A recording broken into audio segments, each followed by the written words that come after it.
Ang araw na iyon, ang araw na iyon ang nagpabago sa lahat. Ang araw kung kailan ko tinawagan ng bangko at kinansela ang lahat. Ang mga account, ang mga trust fund, ang lahat ng pinaghirapan ko na inaakala nilang mapupunta sa kanila balang araw. Sa isang tawag lang, pinura ko ang kinabukasan na inaasahan nila mula sa akin. Isang kinabukasan na nagkakahalaga ng milyon-milyon. Bakit ko ginawa? Dahil sa isang simpleng pag-uusap. Isang pag-uusap sa aming kusina na dapat sana ay lugar ng pagmamahalan pero naging lugar ng hatol. Hapon noon, araw ng Huwebes, umuulan sa labas. Nakaupo ako sa tapat ng asawa ko, si Marisa, ang babaeng kasama ko sa loob ng 43 taon. Hawak ko ang paborito kong tasa ng kape, mainit pa. Ang katahimikan sa pagitan namin ay nakakabingi. Alam kong may sasabihin siya, ramdam ko sa bigat ng hangin. At pagkatapos, nagsalita siya. Ang mga salita niya, kalmado, pero bawat isa ay parang patalim na tumusok sa puso ko. Sabi niya, Ricardo, sa tingin ko mas mabuti kung hindi ka na sumama sa Batangas ngayong Pasko. Sandali akong hindi nakagalaw.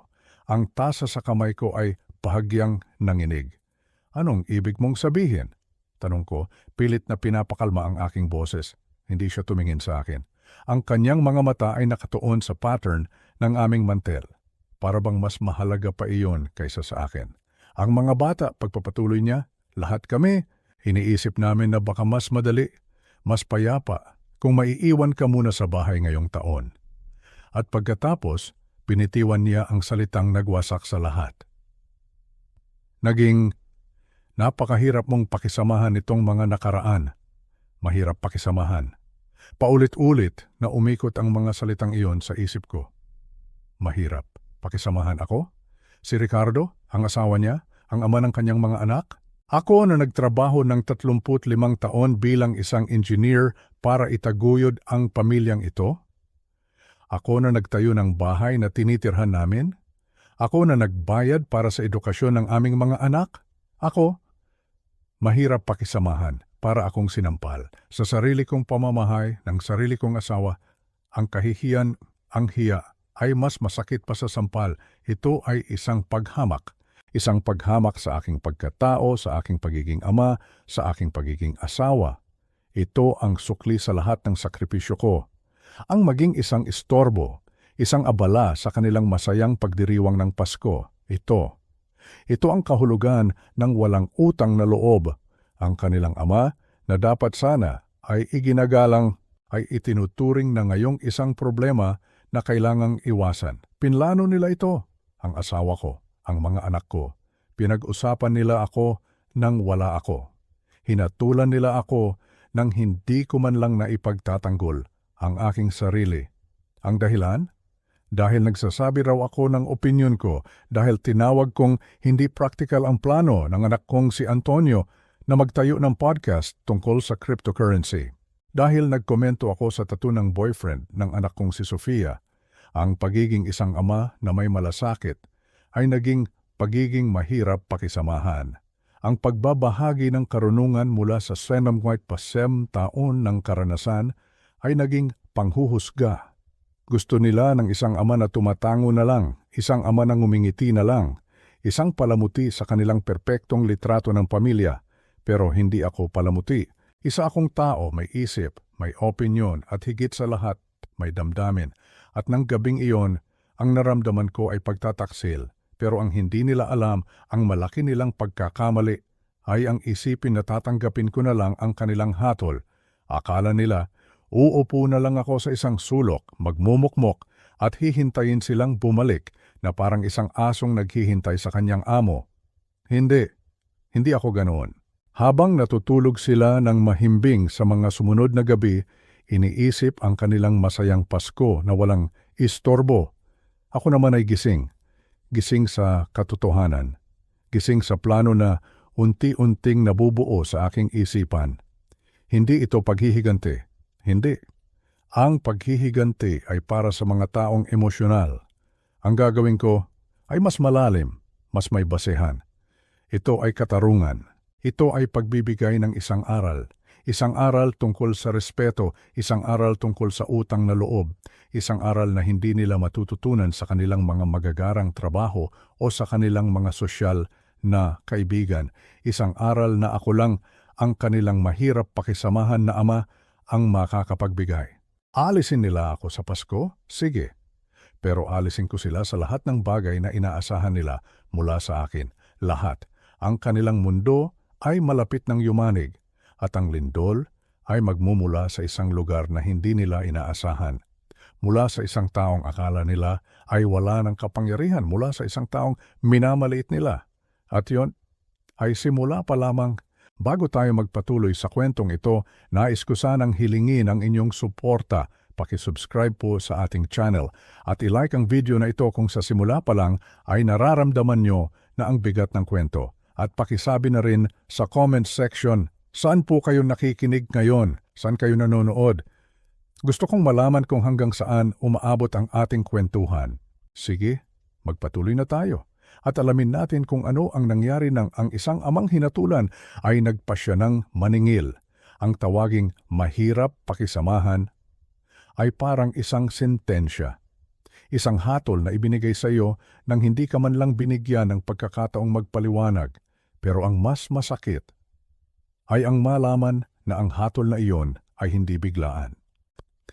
Ito ay isang proseso, isang dahan-dahang pagbura sa iyong pagkatao na hindi mo namamalayan hanggang sa isang araw mapagtanto mong isa ka na lang anino sa sarili mong tahanan, isa ka ng multo, invisible. Hindi naman nagsimula sa malalaking bagay, nagsimula ito sa mga simpleng pagbabago. Dati, kapag linggo, pagkatapos magsimba, sabay-sabay kaming manananghalian. Ako ang laging nasa kabisera ng mesa. Ako ang nagpuputol ng lechon. Ako ang nagbibigay ng opinyon sa mga nangyayari sa bansa, sa politika, sa buhay-buhay. At lahat sila nakikinig. Si Marisa, si Antonio, si Sofia. Kahit hindi sila laging sumasang-ayon, merong diskusyon, merong palitan ng ideya, merong respeto. Ngayon, ang tanghalian ng linggo ay naging tahimik. Kung mag-uusap man sila tungkol sa mga bagay na hindi ko na maintindihan. Mga bagong app sa cellphone, mga sikat na vlogger, mga issue na para sa akin ay napakababaw. At kapag sinusubukan kong pumasok sa usapan, kapag nagbibigay ako ng aking pananaw, ang nakukuha ko ay mga pilit ng ngiti. Minsan isang mabilis na sulyapan sa isa't isa nina Antonio at Sofia, na parabang sinasabi, hayaan mo na si tatay.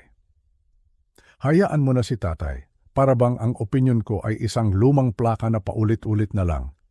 Isang bagay na kailangan na lang tiisin hanggang matapos. Naaalala ko noong isang araw, ipinagmamalaki ni Antonio ang kanyang bagong kotse. Isang magarang SUV, maganda naman talaga. Pero napansin kong masyadong malaki ang monthly amortization niya. Bilang isang ama at bilang isang taong dumaan na sa maraming pagsubok sa pera, nagbigay ako ng payo. Sinabi ko, anak, maganda yan, pero siguraduhin mong hindi ka mahihirapan sa buwan ng bayarin. Baka mas praktikal kung kumuha ka muna ng mas maliit. Hindi ko siya pinagalitan, nagbigay lang ako ng payo. Ang sagot niya, isang pilit na tawa. Tay, iba na ang panahon ngayon, kaya ko to, don't worry. Pagkatapos, lumingon siya kay Marisa at kumindat. At si Marisa ngumiti lang, isang ngiting nagsasabing, pagpasensyahan mo na ang tatay mo. Mula noon, hindi na ako nagkomento sa kanyang mga desisyon sa pera. Si Sofia naman ang aming bunso, isang social worker na may ginintuang puso. Pero ang kanyang personal na buhay, minsan ay nag-aalala ako. Ang huli niyang boyfriend, puno ng tattoo, ang braso at leeg, hindi ko hinusgahan ang pagkatao niya.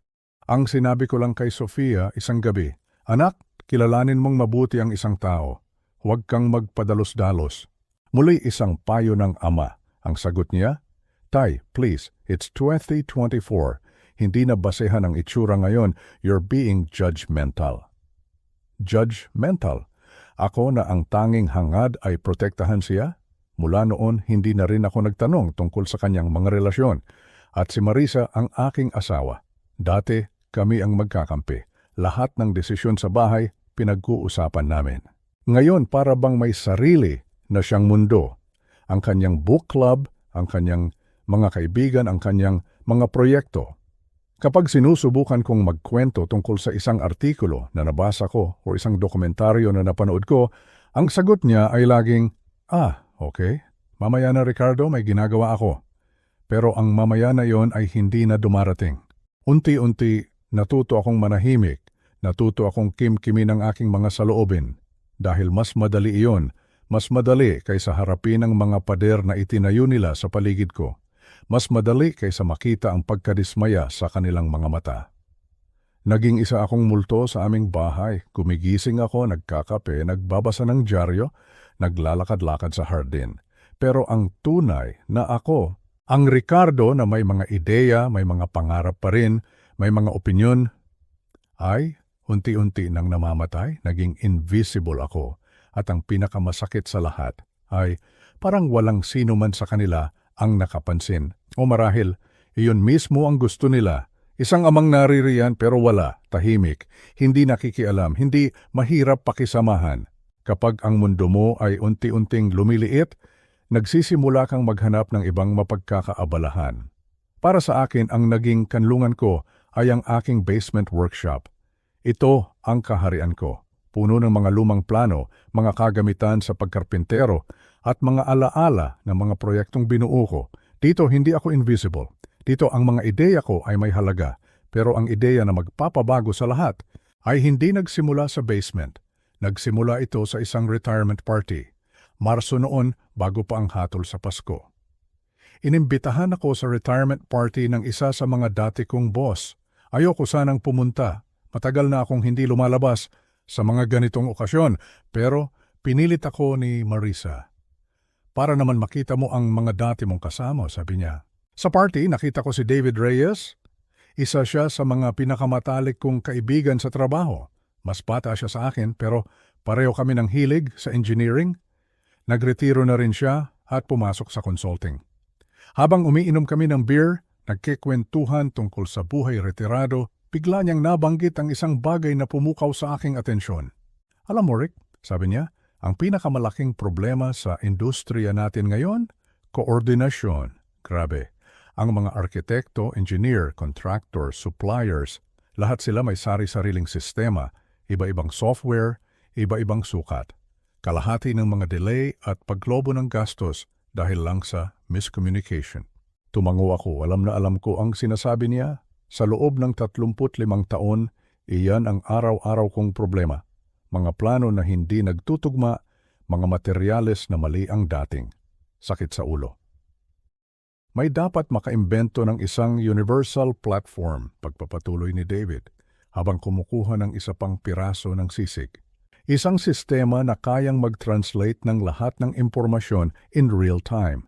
Siguro, AI-driven, makakatipid ng bilyon-bilyon ang industriya. Sinabi niya iyon ng kaswal lang. Pagkatapos noon, lumipat na ang usapan namin sa golf. Pero ako, hindi na naalis sa isip ko ang sinabi niya, universal platform, real-time translation. Dahil meron akong alam na hindi alam ni David, isang bagay na halos walang nakakaalam. Noong dekada 90, isa ako sa mga lead engineer para sa isang malaking proyekto ng LRT. Ang gulo noon, grabe. 10 iba't ibang contractor. Lahat may kanya-kanyang paraan. Para malutas ang problema, bumuo ako ng isang sistema. Isang coordination system. Simple lang to. Hindi high-tech. Isang paraan lang para i-standardize ang komunikasyon at mga plano. Ginawa ko ito sa papel, mga flowchart, mga color coding system, pero gumana ito. Naging napaka-epektibo nito na ginamit ito ng gobyerno sa loob ng maraming taon. Siyempre, paglipas ng panahon, nalimutan na ito. Pumasok ang mga computer, ang mga bagong teknolohiya. Ang sistema ko na pag-aari ng gobyerno ay nabaon na sa limot. Pero ang mga prinsipyo, ang logic, ang framework, hindi iyon nawala. Nasa isip ko pa rin. Sa loob ng maraming taon, iniisip ko kung paano ito gagawing moderno. Paano kung isasalin ito sa lengguwahe ng teknolohiya ngayon? Ang sinabi ni David ay parang isang kidlat na gumising sa natutulog na ideya sa aking isipan. Pag-uwi ko ng gabing iyon, hindi ako mapakali. Habang nanonood si Marisa ng kanyang paboritong Korean novela, ako naman ay nasa harap ng lumang computer ni Antonio nagsisearch. AI-driven coordination platforms, machine learning in construction, Python for engineers. Isang bagong mundo ang bumukas sa akin, isang mundo na akala ko ay para na lang sa mga bata. Pero habang nagbabasa ako, napagtanto ko, hindi ito alien sa akin. Ang mga konsepto ng logic, ng sistema, ng paglutas ng problema, ito ang buhay ko. Ang tanging pagkakaiba ay ang mga tools. Ng gabing iyon, isang binhi ang itinanim sa aking isipan. Ang binhi ng isang ideya na hindi lang basta isang libangan. Isang ideya na maaaring maging solusyon sa bilyon-bilyong pisong problema. At isang ideya na, sa huli, ang magpapatunay sa lahat. Na ang isang matandang mahirap pakisamahan ay mayroon pa palang kayang gawin. Isang bagay na malaki, isang bagay na makabuluhan. Ang pagbuo ng isang bagay mula sa wala ay nangangailangan ng oras, pasensya at higit sa lahat, sikreto. Lalo na kung ang mga taong nakapaligid sa iyo ay ang unang huhusga sa iyo. Kaya ang aking basement workshop ay naging aking laboratorio, ang aking batanes, isang lugar kung saan malaya akong mag-isip, magkamali at pumuo ng walang mga matang mapanghusga.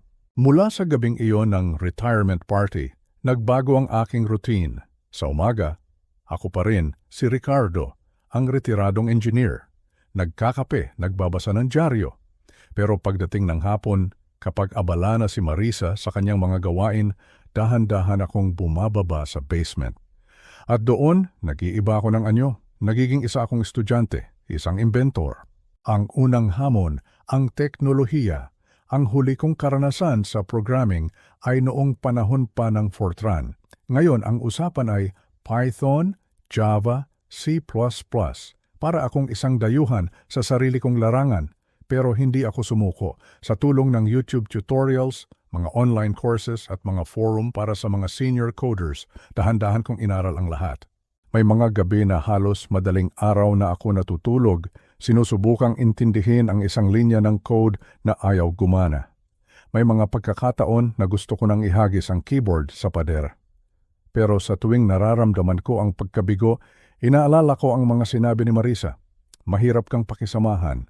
Ang mga salitang iyon ang naging gatong ko. Ang bawat pagkadismaya nila sa akin ay naging determinasyon para patunayan sa sarili ko na may halaga pa ako. Akala ni Marisa naglalaro lang ako ng online chess o sudoku. Minsan bumababa siya para magdala ng merienda. Nakikita niya akong nakatitig sa screen na puno ng mga kakaibang letra at numero. Ano ba yung pinagkakaabalahan mo, Ricardo? Tanong niya. Mukhang masakit sa ulo. Bagong libangan lang, sagot ko, sabay minimize ng screen. Ang mga anak ko naman, kapag dumadalaw, nagbibiro. Sabi ni Antonio, "Wow, Tay, high-tech ka na pala. Baka sa susunod, may sarili ka ng YouTube channel." Sabi naman ni Sofia, "Hayaan mo si tatay, baka gumagawa siya ng bagong Facebook." Tumatawa na lang ako. Hinahayaan ko sila sa kanilang mga akala. Dahil mas madaling magpanggap na wala kang ginagawa kaysa ipaliwanag ang isang bagay na alam mong hindi nila maiintindihan o mas masahol pa, hindi nila papahalagahan. Sa loob ng 8 buwan, dahan-dahang nabuo ang aking proyekto. Isinulat ko muli ang mga prinsipyo ng aking lumang sistema. Inilipat ko ito sa digital na format. Nagdisenyo ako ng isang algorithm na kayang magbasa ng iba't ibang uri ng engineering at architectural plans. Gumawa ako ng isang interface kahit simple lang na madaling gamitin. Pinangalanan ko itong Synapse. Dahil tulad ng synapse sa utak, ang layunin nito ay ikonekta ang iba't ibang parte para makabuo ng isang buong larawan. Ginamit ko ang mga luma kong project data bilang test subjects. Ininput ko ang mga plano mula sa mga lumang proyekto, mga proyekto na dumanas ng matinding delay at overspending. At pagkatapos, pinatakbo ko ang Synapse. Ang resulta ay higit pa sa inaasahan ko. Nakita ng aking sistema ang mga conflict sa plano bago pa man ito mangyari. Natukoy nito ang mga potensyal na kakulangan sa materyales. Nagbigay ito ng mas epektibong timeline. Ayon sa aking kalkulasyon, kung ginamit ang Synapse sa mga proyektong iyon, ang coordination time ay mababawasan ng hanggang 60%. Ang gastos ay bababa ng 40%. Mga milyon-milyong piso ang matitipid. Nakatitig ako sa resulta, nanginginig ang aking mga kamay, hindi dahil sa pagod, kundi dahil sa excitement. Ito na, ito ang patunay. Hindi ito isang simpleng libangan, hindi ito paglalaro sa computer. Ito ay isang solusyon, isang tunay na solusyon. Sa loob ng 8 buwan, sa gitna ng pagiging invisible sa sarili kong tahanan, nakabuo ako ng isang bagay na nakikita. Isang bagay na may bigat. Isang bagay na may halaga. Ang lihim sa aking basement ay handa nang lumabas. At alam ko kung sino ang unang taong dapat makakita nito. Ang pagkakaroon ng isang magandang ideya ay isang bagay. Pero ang makakuha ng pagpapatunay mula sa isang taong pinagkakatiwalaan mo, iyon ang nagbibigay ng buhay sa ideya. Para sa akin, ang taong iyon ay si David Reyes. Tinawagan ko siya isang hapon at nagkunwaring nangangamusta lang. Dave, kumusta na? Baka gusto mong magkape minsan? Nagkita kami sa isang maliit na coffee shop sa Katipunan, ang parehong lugar kung saan kami madalas tumambay pagkatapos ng trabaho noon. Sa simula, puro kamustahan. Tungkol sa mga apo, sa kalusugan, sa mga dating kasamahan. Pagkatapos nang paubos na ang aming kape, dahan-dahan kong inilabas ang aking lumang laptop. Dave, sabi ko, medyo kinakabahan. Naalala mo ba yung pinag-usapan natin sa retirement party tungkol sa coordination platform? Tumango siya. Oo naman. Bakit? Kasi may kinalikot lang ako. Pinuksan ko ang laptop at ipinakita sa kanya ang synapse.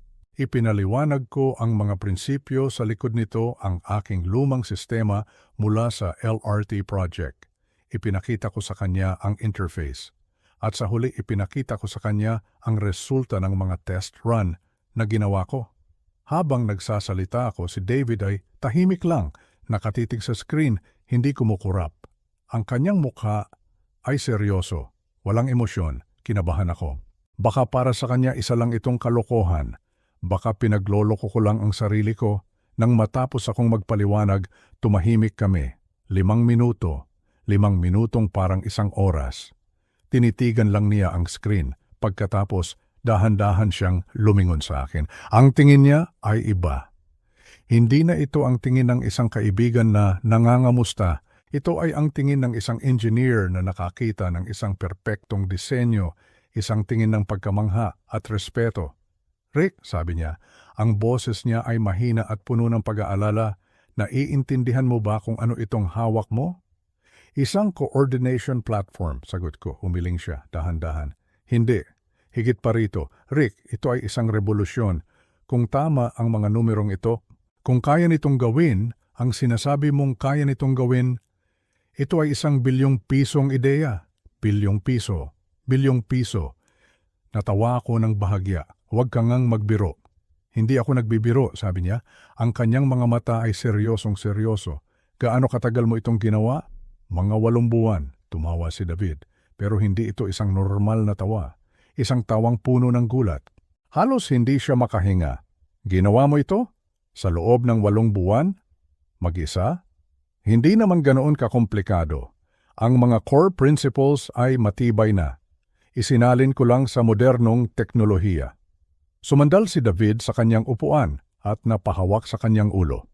Ricardo, may mga kakilala ako. Mga venture capitalists, mga tech investors, pwede ko bang ipakita ito sa kanila? Nagkibit balikat ako. Ano pa ba ang mawawala sa akin? Akala na rin naman ng pamilya ko ay laos na ako. Sige, sabi ko. Bakit hindi? Ang sige na iyon ang nagbukas ng pinto. Ang pagpapatunay mula kay David ang naging susi. Sa loob ng maraming taon, naramdaman kong ang boses ko ay nawalan ng saysay. Ang mga opinyon ko, walang bigat. Pero sa loob ng coffee shop na iyon, habang nakikita ko ang pagkamangha sa mga mata ng aking kaibigan, naramdaman ko ulit ito, ang pakiramdam na pinapakinggan ka. Ang pakiramdam na ang iyong karanasan, ang iyong kaalaman, ang iyong pagkatao ay may halaga. Hindi ko pa alam noon, pero ang pagpapatunay na iyon ay mas mahalaga pa kaysa sa bilyong pisong binanggit ni David. Iyon ang unang hakbang sa pagbawi ng aking sarili. Ang unang patak ng ulan matapos ang isang mahabang tagtuyot at alam ko malakas na bagyo ang kasunod nito. Isang bagyo na hiyayanig sa mundo ng mga taong akala ay kilala na ako. Pagkatapos ng makapigil hiningang pagpapatunay ni David sa aking proyekto, hindi na ako nag-aksaya ng panahon. Ang mga salita ni David tungkol sa pilyong-pisong ideya ay hindi lumipas sa aking isipan. Naisip ko, bakit hindi ko susubukan? Ano pa ba ang mawawala sa akin? Ang aking pamilya sa tingin nila, wala na akong silbi.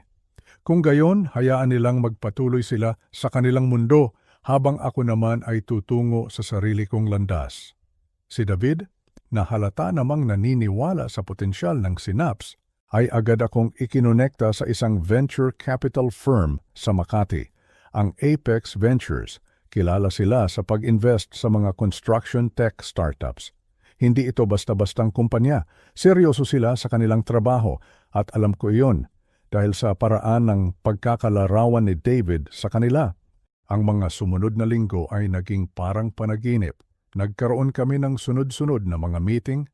Una, ang technical team nila. Pinagpasa-pasahan nila ang aking laptop, ang aking prototype. Tinanong nila ako ng lahat tungkol sa algorithms, sa scalability, sa mga posibleng problema. At sa bawat tanong, nasasagot ko sila ng buong kumpiyansa. Naalala ko ang aking mga taon sa gobyerno, ang pakikipag-usap sa mga contractor, sa mga supplier, sa mga politiko. Sanay akong ipagtanggol ang aking mga pananaw, ang aking mga plano. At para bang ang kaalaman na iyon na minsan nilang itinuring na luma ay siyang pinakamahalagang asset ko ngayon. Sumunod ang Business Development Team. Tinanong nila ako tungkol sa market, sa mga kakompetensya, sa potensyal na revenue. Dito, napansin ko ang bigat ng aking 35 taon sa industriya. Alam ko ang mga pain points ng bawat aspeto ng konstruksyon. Alam ko kung saan nagkakamali ang mga tao. Alam ko kung saan pwedeng mag-ipon ng malaking pera. At ang pinaka-nakakagulat, ang financial analysts. Nang ipakita ko ang aking mga projection, batay sa mga datos na aking nakalap at sa mga resultang nakita ni David sa aking prototype, tahimik silang lahat. Tinitigan nila ang mga numero sa screen pagkatapos ay tumingin sila sa akin, may pagkamangha sa kanilang mga mata. Sa huling meeting, ang CEO ng Apex Ventures, si Mr. Alfonso Ramirez, ay kaharap ko. Isang respetadong negosyante sa industriya. Ang kanyang boses ay kalmado pero may bigat. Mr. Santos, sabi niya, gamit ang aking buong pangalan, napabilib kami ng husto sa iyong plataforma. Ang Synapse, hindi lang ito isang software, ito ay isang revolusyon. Nagpatuloy siya, gusto naming bilhin ang teknolohiya, buo. At gusto naming ikaw ang mamahala sa pagdevelop nito. Bilang Chief Technical Officer, may offer kami na hindi mo siguro inaasahan. At pagkatapos, pinanggit niya ang numero. Ang numerong nagpagulong sa akin, 450 milyong piso, initial buyout. May kasama pang mas malaki pa, depende sa magiging performance ng Synapse sa merkado. Napalunok ako. Hindi ako makapaniwala. Ito ang halaga ng aking pinaghirapan. Ang halaga ng aking mga gabing hindi natulog, ng aking mga opinyon na minsan ay tinawag na mahirap pakisamahan. May kasama itong kontrata, sabi ni Mr. Ramirez, sabay abot sa akin ng isang makapal na dokumento. Mayroon ding provision para sa iyong consultancy role at potensyal na dagdag na bayad sa susunod na 5 taon. Pinirmahan ko ito, ang aking kamay ay bahagyang nanginginig, hindi sa takot, kundi sa bigat ng sandaling iyon. Habang pinipirmahan ko ang mga papel, ang imahe ng aking pamilya ay napadaan sa aking isipan. Si Marisa, si Antonio, si Sofia. Sila yung mga taong akala ko ay laging sasalo sa akin. Sila yung mga taong akala ko ay ang aking pundasyon. Ngayon, ang pundasyong ito ay tila nababakante. Pinili kong hindi sabihin sa kanila. Bakit? Dahil alam ko ang mangyayari, ang mga tanong, ang mga hiling, ang pagbabago sa kanilang trato. Ayokong maranasan yun. Ayokong makita ang pagbabago sa kanilang mga mata mula sa pagwawalang bahala patungo sa pagkamakasarili. Ayokong malaman nila na habang sila ay nagpapaligsahan sa pagiging moderno, ako pala ang may hawak ng susi sa kanilang kinabukasan. Gusto ko munang damhin ang aking sariling tagumpay, ang aking sariling katarungan. Ang deal ay isa sa pinal sa Disyembre 26, Boxing Day. Ang ironiya nito ay hindi nawala sa akin. Ang araw na pagkatapos ng Pasko, ang araw na pagkatapos ng kasayahan, ang araw na pagkatapos ng pangungusap na mahirap kang pakisamahan. Iyon ang araw na ang lahat ay magbabago. Pinili kong ilihim ito, hindi dahil sa masama akong tao, kundi dahil sa wakas, mayroon akong bagay na sa akin lang. Isang bagay na hindi nila kayang bawiin o kutyain. Isang bagay na nagbibigay sa akin ng kapangyarihan. Naghintay ako, habang naghahanda sila para sa Pasko sa Batangas, ako naman ay naghahanda para sa isang bagong simula. Ang aking sariling simula. Ang simula ng katarungan. Dumating ang Pasko, ang araw na sinasabi nilang pagtitipon ng pamilya, ngunit para sa akin, ang Pasko ngayong taon ay kakaiba. Tanging ako lang. Ang bahay sa Quezon City ay tahimik. Hindi ang tahimik na nakakabingi. Ito ay isang uri ng katahimikan na nakakabigay ng kapayapaan. Hindi tulad ng nakaraang 2 taon kung saan ang katahimikan ay puno ng sakit at kawalan ng pag-asa. Maaga akong nagising, wala akong kaagaw sa kusina. Walang nagmamadali sa banyo. Kumuha ako ng tasa ng kape, kasing init ang aking puso noon, pero ngayon, kasing lamig na ng aking kalagayan.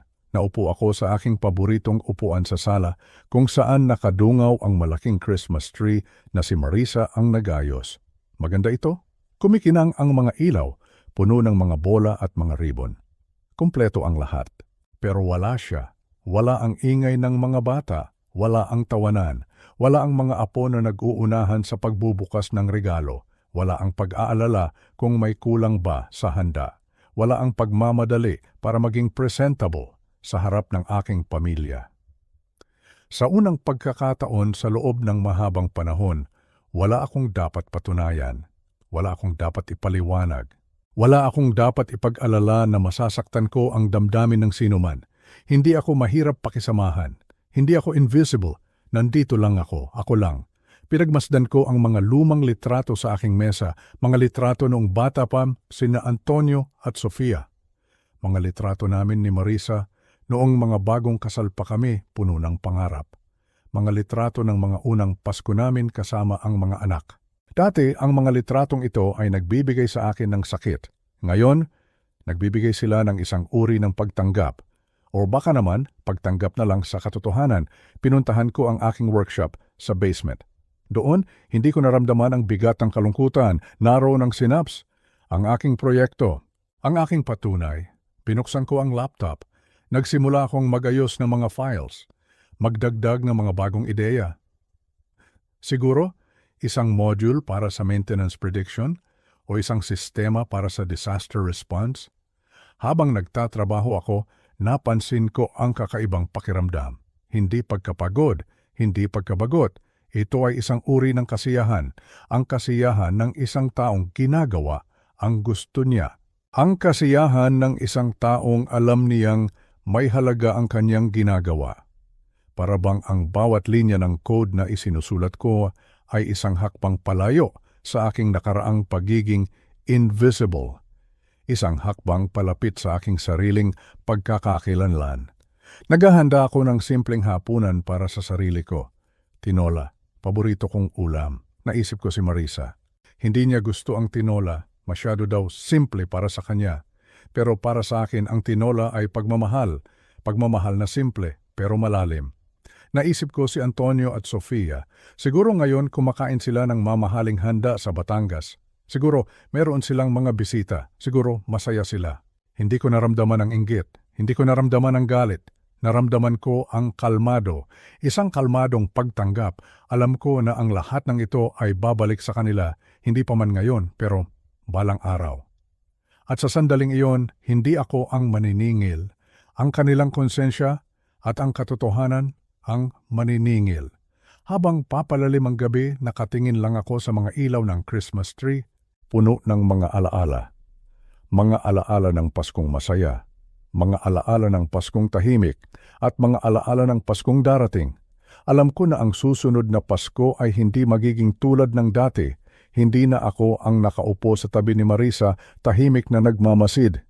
Hindi na ako ang ama na nagsasabi ng mga payo na hindi pinapakinggan. Mamula Hayalep, kako ay magiging may isang tao na may sariling kwento, may sariling tagumpay, may sariling plano, at ang pinakamahalaga, ako ay nakikita ko ang aking sarili. Hindi ko kailangan ng kanilang pag-apruba. Hindi ko kailangan ng kanilang pagkilala. Ang kailangan ko lang ay ang aking sariling pagkilala, ang aking sariling pagpapahalaga, at ang aking sariling katarungan. At habang papalapit ang hating gabi, ang pagpapalit ng petsa mula Disyembre 25 patungong Disyembre 26, alam kong hindi lang isang bagong araw ang darating, isang bagong buhay. Habang nakaupo ako sa aking sala, nakatitig sa mga kumikislap na ilaw ng Christmas tree, pakiramdam ko ay nasa isang malaking haka-haka ako. Ang bahay na ito ay puno ng mga alaala. Ang bawat sulok nito ay saksi sa aking buhay. Ang mga haligi nito ay nababalot ng aking mga pangarap. Ngunit ngayon, ang lahat ng ito ay tila walang halaga. Para bang ako ang nag-iisang tao sa isang malaking marangyang museo kung saan ang lahat ng exhibit ay tungkol sa buhay ng iba. Nagpatuloy ako sa pagpapaperpekto ng aking proyekto. Ang mga numero, ang mga code, ang mga projection, ang aking mga daliri ay mabilis na gumagalaw sa keyboard na para bang may sarili silang buhay. Hindi ako nagugutom, hindi ako inaantok. Ang tanging nararamdaman ko ay ang enerhiya ng isang imbensyon na malapit nang magkaroon ng sariling buhay. Rida Manam, ang Apex Ventures ay nakatakdang i-finalize ang deal sa hating gabi ng Pasko, ang pagpasok ng Disyembre 26. Ang Boxing Day deal, sabi nila, para sa akin ito ang araw ng aking pagbangon. Dumating ang hating gabi, ang clock sa aking telepono ay nagpakita ng 12 hours M. Ang simula ng bagong araw, ang simula ng bagong ako. At pagkatapos, tumunog ang telepono. Isang tawag. Si Antonio, ang boses niya ay kakaiba. Hindi ang karaniwan niyang boses na puno ng kumpiyansa. Ito ay nanginginig, mataas, parang bata na natatakot. Tay, sigaw niya, anong kalokohan to? Napasigaw ako sa gulat. Anak, anong nangyayari? Okay lang ba kayo dyan? Okay lang kami, tay? Anong ginawa mo? Ang kanyang boses ay lalong lumakas, halos hindi na makontrol. Nakita ko sa balita, nagpadala ng notification ang GMA News app. Sabi, Ricardo Santos, civil engineer mula Quezon City, na ibenta ang groundbreaking construction technology platform sa Apex Ventures sa halagang Buema. Nagpatuloy siya sa pagbasa ng anunsyo pero tila wala na siyang ibang makita kundi ang mga numero. Napaupo ako. Oo, alam ko na ito ang mangyayari. Alam kong may anunsyo mamayang hating gabi. Pero iba pala kapag narinig mo mismo mula sa iyong anak sa ganoong klaseng tono. Ang mga salitang 450 milyong piso ay parang bombang sumabog sa aking tainga. Nagsalita siya ulit, ang boses niya ay nanginginig pa rin. Tay, totoo ba to? 450 milyong piso? Huminga ako ng malalim. Ang lakas na pinagsama ko sa loob ng mga buwan ay kailangan kong gamitin ngayon. Oo anak, sabi ko. Ang boses ko ay kalmado kahit na ang puso ko ay parang sasabog na. Totoo yon. Nagpatuloy ako. Initial buyout lang iyan. May kasunod pa, depende sa performance. Pwedeng umabot hanggang 1 bilyon sa loob ng 5 taon. Narinig ko ang kanyang paglunok, malakas. Parang may nagbabara sa kanyang lalamunan. Katahimikan, sabi ko sa isip ko. Malakas ang epekto ng katahimikan. Pagkatapos ng ilang sandali, narinig ko ulit siya, mahina. Tatawag ako ulit. At pagkatapos, biglang naputol ang linya. Hindi pa man ako nakakabangon sa aking upuan, tumunog na naman ang telepono. Si Sofia. Pagkatapos, si Marisa. Pagkatapos, si Antonio ulit. Sa loob ng susunod na oras, parang hindi humihinto ang aking telepono. Ang mga text messages, voicemail, emails, lahat ay nagmumula sa aking pamilya, mga mensahe ng pagkabigla, mga tanong, at sa ilalim ng lahat ng iyon, naroon ang hindi masambit na pag-aalala at marahil pagkadismaya, si Antonio. Pero sa sandaling iyon, hindi ko sinagot ang halos lahat. Hinayaan ko silang mag-react. Hinayaan ko silang maranasan ang kapangyarihan ng hindi pagkaalam. Hinayaan ko silang maranasan ang pagkabigla na ipinaramdam nila sa akin sa mga nakalipas na taon. Nagpadala ako ng isang simpleng text kay Antonio. Initial buyout lang yan. May kasunod pa, depende sa performance. Pwedeng umabot hanggang 1 bilyon sa loob ng 5 taon. Maikli, diretso. At ang pinakamahalaga, totoo. Ang katotohanang hindi nila inaasahan. Ang katotohanang nagpabago sa kanilang pananaw sa kanilang ama, sa kanilang lolo na nag-aaral mag-code. Ang tawag ng 12:01 a.m., ito ang simula ng pagbagsak ng kanilang mundo at ang simula ng pagbango ng akin. Ang bawat tao ay may limitasyon at ang aking limitasyon ay naabot na. Matapos ang mahabang proseso ng paghahanda, pagbuo ng ebidensya at ang nakabibinging kakatahimikan ng Pasko, dumating na ang panahon ng pagharap. O hindi sorry ka pagkakataon para sa paninisi. Hindi rin ito isang pagkakataon para sa paghihiganti. Mayroon sa ibang pagkakataon para sa paglilinaw, para sa pagpapanumbalik, para sa katarungan. Dumating sila sa aking bahay sa Quezon City, sina Marisa, Antonio at Sofia. Ang dating tahimik na sala ay puno ng tensyon. Ang dating pamilyar na hapag ay naging isang korte. Nandoon ang mga binhi ng kanilang pagkadismaya, ang mga bulaklak ng kanilang pagkamakasarili at ang mga ugat ng kanilang kawalan ng utang na loob. Nagsimula si Antonio. Ang boses niya ay basag nanginginig. Tay, sabi niya, humihingi kami ng tawad, sobra-sobra, sa lahat ng ginawa namin, sa lahat ng sinabi namin. Maraming apology, dagdag ni Sofia, ang kanyang mga mata ay puno ng luha. Hindi namin naisip na ganito pala ang mararamdaman mo. Hindi namin naisip na ganito pala tayo magiging wala. Ang kanilang mga salita ay parang mga maliliit na tinik na dahan-dahang kinukuha mula sa aking dibdib. Masakit, oo. Pero ang bawat tinik na natatanggal ay nagpapagaan sa aking dibdib. Ngunit hindi ako basta-basta makapagpapatawad. Ang pagpapatawad ay isang proseso, at ang unang hakbang ay ang pag-amin sa kasalanan. Hindi lang ang paghingi ng tawad, ang pag-unawa kung bakit sila nagkamali. Naintindihan ko na, sabi ko, ang boses ko ay kalmado pero matatag. Nagkamali kayo, tinawag niyo akong mahirap pakisamahan. Tinawag niyo akong invisible. Tinalikuran niyo ang aking mga opinyon, ang aking karanasan, ang aking pagkatao. Tumingin ako sa bawat isa sa kanila. Nakita ko ang kanilang pagpapakumbaba, ang kanilang pagkabigla, ang kanilang pagsisisi. Hindi ako nagkamali, patuloy ko. Ang mga payo ko, ang mga opinyon ko, ang mga karanasan ko, hindi iyon luma. Ang luma ay ang paniniwala nyo na ang pera at ang pagiging moderno lang ang may halaga. Tiningnan ko si Antonio. Noong sinabi mong mas magiging madali kung wala ka, anak, iyon ang pinakamasakit na narinig ko. Masakit na higit pa sa anumang balita tungkol sa pera. Tumingin ako kay Sofia. At ikaw, anak, ang sabi mo, judgmental ako dahil nag-alala ako para sa iyo.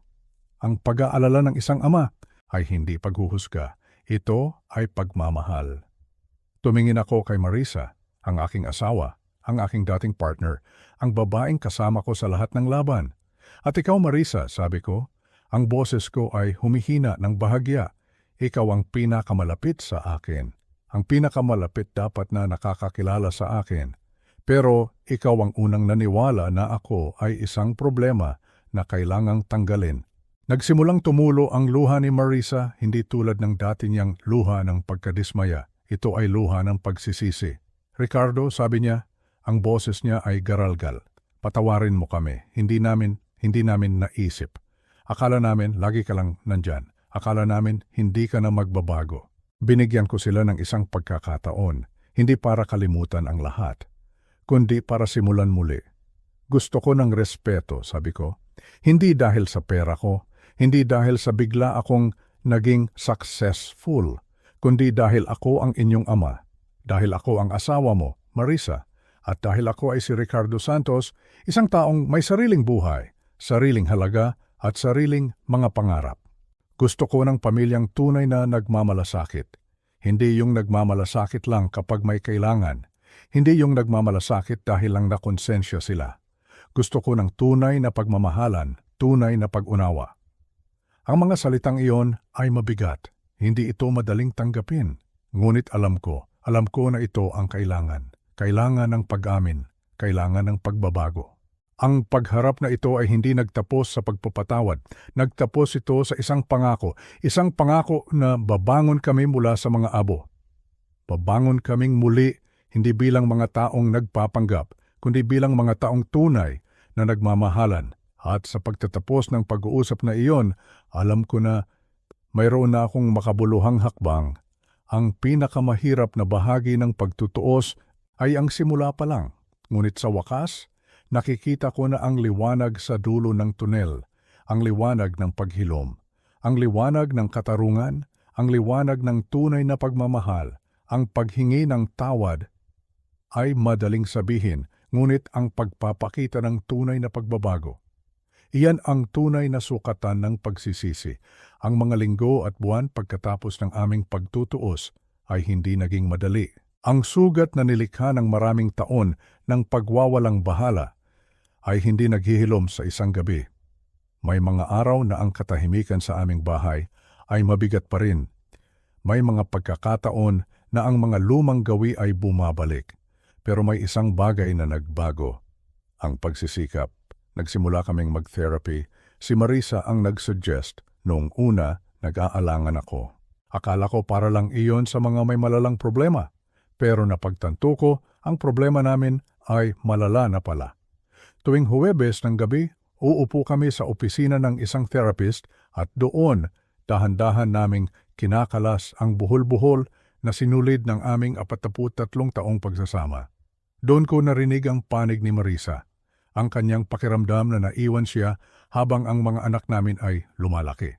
Ang kanyang takot sa pagtanda, doon din niya narinig ang aking panig. Ang aking pakiramdam na ako ay naging isang muebles na lang sa bahay, nandyan pero hindi na napapansin. Doon kami natutong makinig ulit, hindi lang para sumagot, kundi para umunawa. Si Antonio ay nagpakita ng pagbabago sa paraang alam niya. Isang araw, lumapit siya sa akin. Hindi na tungkol sa cryptocurrency. May dala siyang isang business proposal. Detalyado. Pinag-aralan. Ang ideya niya, gamitin ang kanyang kaalaman sa marketing para palawakin ang Synapse, hindi lang sa malalaking konstruksyon, kundi pati na rin sa mga residential projects. Ang unang instinct ko ay tumanggi. Gusto kong protektahan ang aking nilikha mula sa komplikasyon ng pamilya, pero naalala ko ang sinabi ko, actions matter more than intentions. Ang mga gawa ay mas mahalaga kaysa sa mga intensyon. Tingnan ko ang proposal mo, sabi ko, at habang binabasa ko ito, nakita ko ang isang bagay na matagal ko nang hindi nakikita sa aking anak. Pasyon, talino. Hindi lang ito isang mabilisang ideya. Ito ay isang plano. Nagtrabaho kami ng magkasama sa loob ng 3 buwan. At sa prosesong iyon, muli kong nakilala ang aking anak. Matalino siya, malikhain, at higit sa lahat, marunong na siyang makinig. Ipinresinta namin ang ideya sa Apex Ventures. Nagustuhan nila. Kinuha nila si Antonio bilang consultant. At sa unang pagkakataon sa loob ng maraming taon, nakita kong muli ang ningning sa mga mata ng aking anak, ang ningning ng isang taong may layunin, hindi lang dahil sa pera, kundi dahil sa isang bagay na pinaniniwalaan niya. Si Sofia naman, ay may ibang paraan, lumapit siya sa akin isang hapon. Tay, sabi niya, pwede ko bang gamitin ang aking kaalaman bilang social worker sa Synapse? Ang kanyang ideya, gumawa ng isang advisory board na tututok sa social impact ng mga construction projects. Paano matutulungan ang mga komunidad na apektado? Paano masisigurong ang teknolohiya ay nagsisilbi sa tao, hindi lang sa tubo? Hindi ito tungkol sa pera para sa kanya. Ito ay tungkol sa prinsipyo. Gumawa kami ng isang board. Si Sofia ang namuno dito. At ang kanyang mga ideya tungkol sa community engagement ay nagbigay ng puso sa aking teknolohiya. Pati si Marisa nag-enroll sa isang computer class para sa mga senior citizens. Sabi niya, Gusto niyang maintindihan kung ano ba talaga ang ginagawa ko sa basement sa loob ng 8 buwan. Hindi siya naging isang programmer, pero natuto siyang magtanong, mga tunay na tanong. Mga tanong na may interes. Ang uri ng tanong na nagpapahiwatig na naniniwala siyang mayroon akong alam na hindi niya alam. At iyon ay mas matamis pa kaysa sa anumang salita ng pagmamahal. Dumating ang Pasko. Eksaktong 1 taon matapos ang aking mapayapang Pasko na mag-isa, nagpunta kami sa Batangas, buong pamilya. Kasama ang boyfriend ni Sofia na may mga tattoo na nalaman kong isang palangiting paramedic at isa sa mga pinakamatinong taong nakilala ko. Kasama ang bagong girlfriend ni Antonio, isang arkitekto na narinig na ang tungkol sa aking platform at gustong talakayin ang mga praktikal na aplikasyon nito. Ang bahay ay puno ng tawanan, hindi pilit, totoo. Noong bisperas ng Pasko pagkatapos ng hapunan, nagyaya si Antonio na lumabas kami sa teras. Malamig ang hangin, nakatingin kami sa tahimik na dagat. "Tay," sabi niya, ang boses niya seryoso. "Noong nakaraang Pasko, nang sabihin ni Mama na huwag ka nang sumama, nakahinga ako ng maluwag. Akala ko mas magiging madali, mas tahimik. Tay, iyon ang pinakamasamang Pasko ng buhay ko." Nagpatuloy siya, nangingilid na ang kanyang mga luha. Hindi lang dahil wala ka, kundi dahil kami ang dahilan kung bakit wala ka. At habang nandoon kami, iniisip ko ang lahat ng Paskong nagdaan, lahat ng pagkakataon na nagbigay ka ng payo at inirapan lang kita. Lahat ng pagkakataon na trinato kita na parang isang obligasyon sa halip na isang taong nagmamahal sa amin. Umiiyak na ang aking anak, ang aking 42 anyos na anak. "Ang platform, Tay," sabi niya. "Nakakamangha yon, binago nito ang buhay ko. Pero hindi dahil doon kaya ako nagsusorry. Nagsusorry ako dahil kahit hindi mo ginawa ang platform na yon, kahit na natili ka lang na retirado, karapat-dapat ka pa ring tratuhin ng mas mabuti kaysa sa ibinigay namin." Niyakap ko siya. Isang yakap na matagal nang dapat ibinigay. "Pinapatawad na kita, anak," sabi ko, "pero higit pa riyan, proud ako sa iyo." "Masaya ka ba, Tay?" tanong niya. "Sa lahat ng nangyari?" Nag-isip ako. Ang pera, ang tagumpay, ang paghilom ng pamilya, lahat iyon ay mabuti, pero ang tunay na sagot ay mas simple. "Hindi na ako invisible," sabi ko. "Iyon ang nagpapasaya sa akin, ang pagiging nakikita." Mula sa bintana, nakita ko si Marisa na nakikipagtawanan kay Sofia. Ang mga ilaw ng Christmas tree ay sumasalamin sa kanilang mga baso. Mukha itong isang perpektong larawan ng pamilya. Pero hindi ito perpekto. Ito ay totoo, magulo, komplikado, at naghihilom pa rin. Pero totoo. At iyon, natutunan ko ay mas mahalaga pa kaysa sa anumang halaga na kayang ibigay ng Apex Ventures. Ang naturay umawan na tagumpay, hindi ang pera. Hindi ang pagkilala. Ang tunay na tagumpay ay ang malaman na ginugol mo ang agalolatibo mo na taon upang maging isang taong sulit pakinggan. At sa wakas, natutunan mong paniwalaan iyon sa iyong sarili.